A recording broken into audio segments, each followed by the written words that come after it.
Good morning मेरे प्यारे बच्चों। बेटा वर्कशीट नंबर 24 करेंगे, वही कंटिन्यू अब करेंगे घास खाने वाले जंतुओं में पाचन। जो ये जंतु घास खाते हैं इनमें पाचन कैसे होता है। जाहिर सी बात है अलग होता होगा, तभी तो आज हम पढ़ रहे हैं, है ना। तो अब देखो, कोमल जो 7वीं की एक विद्यार्थी है, एक दिन नज़दीक के पशुशाला में शैक्षिक भ्रमण पर गई थी, यानी पशुशाला देखने गई थी। वहाँ उसने देखा कि गायें तथा भैंस आराम करते हुए भी अपना मुंह चलाए जा रही हैं, यानी जुगाली कर रही थी। तो उसे बहुत आश्चर्य हुआ और फिर उसने अपने कक्षा में शिक्षिका से इसके बारे में पूछा। तो अब देखो क्या देखा। घास खाने वाले जंतु जैसे गायें तथा भैंस घास को जल्दी जल्दी निगलकर अमाशय के एक भाग में भंडारित कर लेते हैं। देखा होगा ना आपने, बहुत सारा खाना खा लेते हैं एक बार से, जल्दी जल्दी जल्दी जल्दी खा के पेट में भर लेते हैं। अब क्या होता है, यह भाग रुमेन यानी प्रथम आमाशय कहलाता है।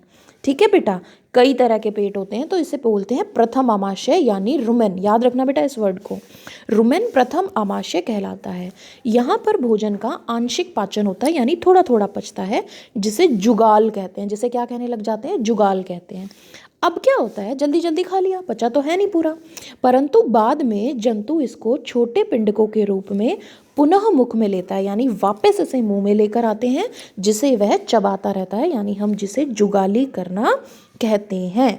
ठीक है, देखो, आंशिक रूप से पचे हुए जुगाल कण को रुमेन से मुंह में भेजकर चबाने को जुगाली करना या फिर रोमंथन इंग्लिश में, ठीक है, जुगाली करना कहते हैं। और ऐसे जंतु रुमिनेंट्स अथवा रोमंथी कहलाते हैं। तो बेटा मोस्ट इंपॉर्टेंट क्वेश्चन, पेपर का फेवरेट क्वेश्चन कि रुमिनेंट्स किन्हें कहते हैं। रुमिनेंट्स वो जीव होते हैं बेटा जो जल्दी जल्दी खाना खाकर अपने प्रथम आमाशय में भंडारित कर लेते हैं।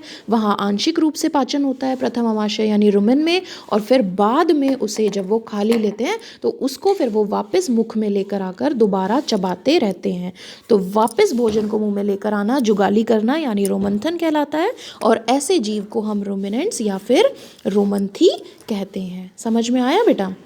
अब देखो कि घास में सेलुलोज की प्रचुरता होती है। सेलुलोज एक कंपाउंड होता है बेटा, जैसे आपने स्टार्च सुना होगा, शुगर, विटामिन, मिनरल, ये सब सुने होंगे ना। तो ये ऐसे ही सेलुलोज भी होता है कि घास में सेलुलोज की प्रचुरता होती है, जो एक प्रकार का कार्बोहाइड्रेट है। रुमिनेंट्स में शुद्रांत्र एवं बृहदांत्र के बीच एक थैलीनुमा बड़ी संरचना होती है, जिसे अधनाल कहते हैं। जैसे हमारी तो बेटा शुद्रांत्र से सीधा बृहदांत्र शुरू हो जाती है ना, बट इनके में क्या होता है, बीच में एक थैली होती है जिसे हम अंधनाल कहते हैं, अंधनाल। ठीक है, भोजन के सेलुलोज का पाचन यहाँ पर कुछ जीवाणुओं द्वारा किया जाता है। समझ में आया बेटा, यानी इसमें कुछ जीवाणु रहते हैं जो सेलुलोज का पाचन करते हैं, जो मनुष्य के आहार नाल में अनुपस्थित होते हैं। देखो अब वो ज्ञान क्या कहता है कि अब मैं समझ गया कि मनुष्य मवेशियों की तरह सेल्यूलोज को क्यों नहीं पचा सकते। यानी बेटा हम कच्ची घास क्यों नहीं खाते, हम खाना पका के क्यों खाते हैं, साग है, सरसों पालक मेथी कच्चा क्यों नहीं खाते बेटा, क्योंकि वो हमारे शरीर में पचता ही नहीं है, क्योंकि हमारे शरीर में सेल्यूलोज पचाने की क्षमता नहीं होती, सिर्फ रुमिनेंट्स में होती है। रुमिनेंट्स में अंधनाल होती है, यानी छोटी नाल, यानी शुद्रांत्र और बृहदांत्र के बीच में एक थैली होती है जिसे अंधनाल कहते हैं, और इसके अंदर के जीवाणु ही सेल्यूलोज को पचा पाते हैं। समझ में आया बेटा। अब देखो फटाफट हम इसके क्वेश्चन आंसर्स करेंगे। रूमेन किसे कहते हैं, तो अभी मैंने आपको समझाया कि रूमेन किसे कहते हैं।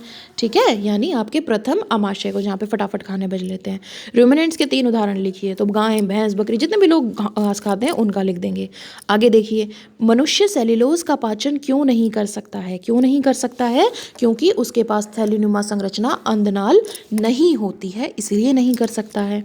अब देखो इसके ये देखो, घास में डैश की प्रचुरता होती है, साफ बता रखा है, घास में सेल्यूलोज की प्रचुरता होती है, जो एक प्रकार का क्या है, कार्बोहाइड्रेट है। जंतु जो जुगाली करते हैं वो क्या कहलाते हैं बेटा, रुमिनेंट्स या फिर रोमंथी कहलाते हैं। Very simple. तो वर्कशीट कंप्लीट।